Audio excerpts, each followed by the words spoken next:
Lecture du jour, bonjour. Et ce matin c'était Exode 13, 14 et 15, la sortie du peuple d'Israël en dehors d'Égypte.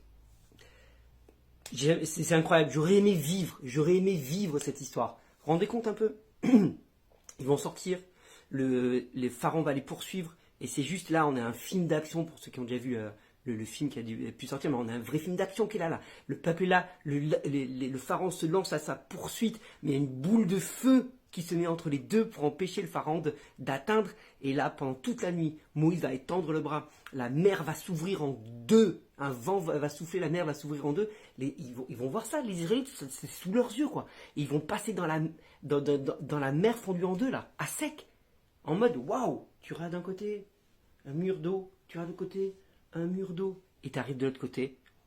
Au moment où le pharaon rentre dans l'eau, la mer se rabat, le pharaon est terrassé, et là tu te dis, c'est fini, mon ennemi a été vaincu définitivement, je ne serai plus esclave.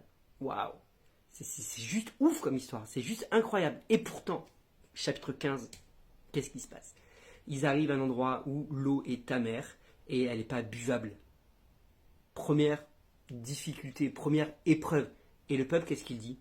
Pourquoi tu nous as emmenés là? On t'avait dit qu'on voulait rester esclave. On t'avait dit que nous, on était bien en Égypte. What?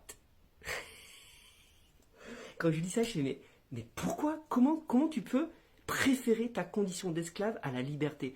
Et parfois dans nos vies, alors c'est facile de juger quand t'es pas dans la situation, c'est facile de juger quand tu connais la fin de l'histoire, mais je me dis quand même, combien de fois on a pu râler à la moindre difficulté, Dieu nous amène à la promesse, Dieu nous amène à notre destinée, et puis là il y a une épreuve, on se dit, ah mais j'étais bien avant, ah mais j'étais tranquille avant que je m'engage, ah j'étais tranquille, et parfois même, j'ai entendu certaines personnes dire, ah avant que je sois chrétien, au moins j'avais ci, au moins j'avais ça, au moins je pouvais profiter de ci, au moins je pouvais profiter de ça.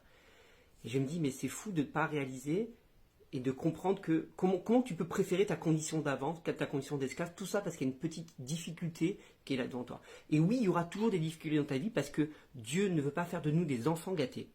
Mais Dieu veut nous faire grandir et nous rendre forts. Et la difficulté dans ta vie est là pour te rendre plus fort. Parce que non, le projet de Dieu n'était pas de faire sortir le peuple d'Israël pour le faire mourir dans le désert. Réfléchis un petit peu, il a tué le fils du pharaon. Est-ce qu'il n'aurait pas pu te tuer quand il avait envie? Pourquoi te amener dans le désert pour te tuer? Ça n'a pas de sens. Donc si Dieu t'amène devant des difficultés, c'est pour éprouver ta foi, pour te faire grandir et pour que tu t'attaches encore plus à lui et que tu sois vraiment dépendant de lui. Alors arrête de râler, fortifie-toi, grandis et continue d'avancer. Bonne journée.